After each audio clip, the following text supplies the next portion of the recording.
Dream world of coding এর পক্ষ থেকে সবাইকে স্বাগতম। আমি আনোয়ার হাসান শুভ। আজকের টিউটোরিয়ালে যেটি দেখানো হবে সেটি হচ্ছে যে আমরা কিভাবে ভেরিয়েবল ডিক্লেয়ার করতে পারি এবং কিভাবে ভেরিয়েবল ডিক্লেয়ার করে আমরা সেগুলোকে প্রিন্ট করতে পারি এবং এগুলোকে কিভাবে যোগ করতে পারি। তো প্রথমেই যেহেতু অ্যাসেম্বলি ল্যাঙ্গুয়েজ যেহেতু কেস সেন্সিটিভ না, সেহেতু বড় হাতে ছোট হাতে যেটা দিয়ে সেটাই লিখতে পারি। আমরা এখানে ক্যাপিটাল লেটারগুলো ইউজ করব। প্রথমে যেটা করতে হবে যে প্রথমেই ডট মডেল স্মল, এরপর হচ্ছে ডট স্ট্যাক 100 ইচ। আর গত টিউটোরিয়ালগুলোতে আমরা যেগুলো করেছিলাম সেখানে কোনো ডট ডাটা কোনো সেগমেন্ট ছিল না, বাট ভেরিয়েবল আমরা জানি যে সবসময় ডট ডাটা সেগমেন্টে ডিক্লেয়ার করতে হয়। তো ভেরিয়েবল ডিক্লেয়ার করার নিয়মটা হচ্ছে যে প্রথমে ভেরিয়েবল নাম দিতে হবে। তো ভেরিয়েবলের নাম দিলাম আমি এ। এরপর হচ্ছে ডিফাইন বাইট, মানে এটা কতটুকু জায়গা নিবে। আর এরপরে এটা যেহেতু আমরা ইউজার থেকে ইনপুট নিব, আচ্ছা প্রথমে দেখাই যে ইউজার দ্বারা আসলে কীভাবে আগে থেকে ইনিশিয়ালাইজ করে দিতে পারি। এখানে জাস্ট ভ্যালুটা বসাই দিলাম, না 8 দিলাম। তো এখন যেটা করতে হবে ডট কোড এবং মেইন প্রসেস, এবং এখন যেটা করতে হবে যে এই নতুন যে আমার ডেটা সেগমেন্ট এসেছে এই ডেটা সেগমেন্টটাকে ইনিশিয়ালাইজ করতে হবে। তো ইনিশিয়ালাইজ করার জন্য প্রথমে যেটা লিখতে হবে সেটা হচ্ছে যে মুভ এক্স @ডেটা। এটাকে বলা হচ্ছে যে ইনিশিয়ালাইজেশন অফ ডেটা সেগমেন্ট। এবং এর পরবর্তীতে যেটা হবে সেটা হচ্ছে যে মুভ ডিএক্স এক্স, অর্থাৎ এক্সটা সে ডিএক্স এর মধ্যে রাখলো। তো যখনই আমি ডেটা সেগমেন্ট ডট ডেটা এই জিনিসটা লিখবো তখনই হচ্ছে যে এই ইনিশিয়ালাইজেশনের জন্য এই দুটো লাইন আমাকে লিখতে হবে সব সময়। তো এখন এইটাকে প্রিন্ট করব। তো এই জন্য লিখবো মুভ, প্রিন্ট করার জন্য আমাদেরকে অলওয়েজ লিখতে হবে মুভ h2, এবং এখানে লিখতে হবে মুভ ডিএল এ, কারণ হচ্ছে যে এই ভেরিয়েবলটাকে আমি এই রেজিস্টারের মাধ্যমে এই রেজিস্টারে রাখলাম। আর ডিএল এর কাজ যেহেতু আউটপুট ইনপুটের জন্য ইন্টারাপ্ট 21H। এটা যেহেতু মেইন, তো মেইনটা যেহেতু শেষ, তো শেষের 4টি লাইন হবে যে এই 4টি লাইন সবসময় একই হবে। শেষের যে 4টি লাইন এখন লিখব সেটা হচ্ছে যে মুভ AH 4CH এবং ইন্টারাপ্ট 21 মেইন ইন্ড পি, তারপর হচ্ছে যে ইন্ড মেইন।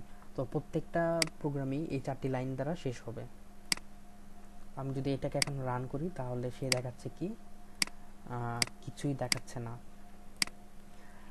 দেখাচ্ছে না, কারণ অবশ্যই কোনো কারণ আছে। তো এখানে 8 না দিয়ে এখন 6 দিয়ে দেখি সে আসলে কি দেখায়। তো যদি রান করি দেখছি সে একটি এরকম চিহ্ন দিচ্ছে। তো এরকম চিহ্ন দেওয়ার কারণ কি? কারণ এই যে সে যখন আস্কিতে এই 6 যাবে, 6 গিয়ে দেখবে যে সে এই জিনিসটা আছে, তো এইটাকে সে আসলে প্রিন্ট করে। তো আমরা জানি যে যদি নিউমেরিক্যাল কোনো আমরা ভ্যালু পেতে চাই তো সেই ক্ষেত্রে আমাকে এই ভ্যালুর সাথে 48 যোগ করতে হবে। তো 48 যদি যোগ করি তাহলে 48 প্লাস 6 এটা সে 54। তো যদি 54 চাই তখন আবার 6কে পাবো। তো এইখানে জাস্ট একটা লাইন অ্যাড করে দিব যে অ্যাড, যেটা হচ্ছে যে a, 48। এটা মানে হচ্ছে যে অ্যাডের এই ব্যাপারটা হচ্ছে যে a equal a plus 48।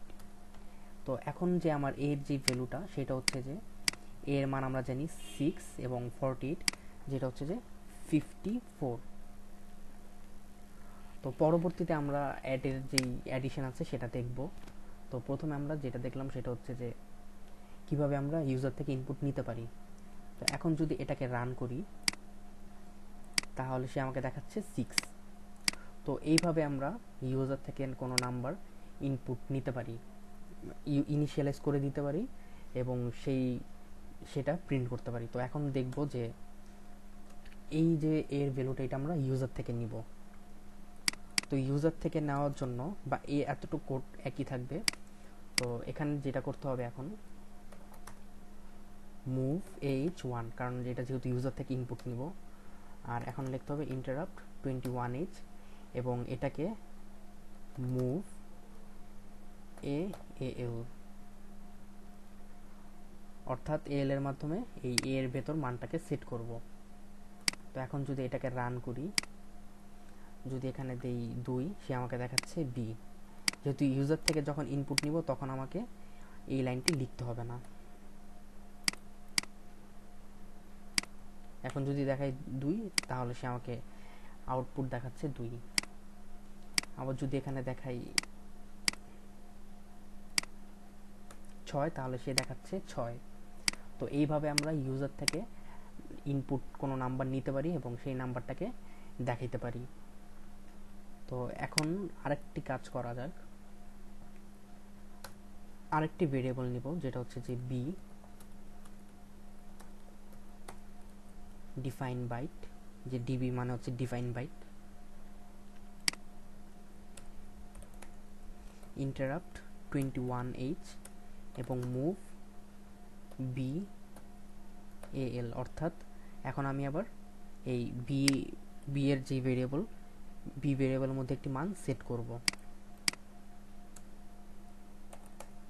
Move DL B interrupt 21h।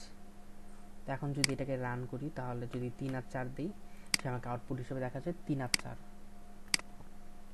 তো পরবর্তী টিউটোরিয়ালে এই টিউটোরিয়ালটিতে যোগ অ্যাডিশন সেটা আসলে দেখানো হলো না, কারণ টিউটোরিয়ালটি হয়তো বড় হয়ে যাবে, আপনারা তো বোর ফিল করবেন। তো পরবর্তী টিউটোরিয়ালে অ্যাডিশন এবং সাবট্রাকশন দেখাবো। এটা হচ্ছে যে আমরা ইউজার থেকে ইনপুট নিব। তো পরবর্তী টিউটোরিয়ালে চোখ রাখবেন।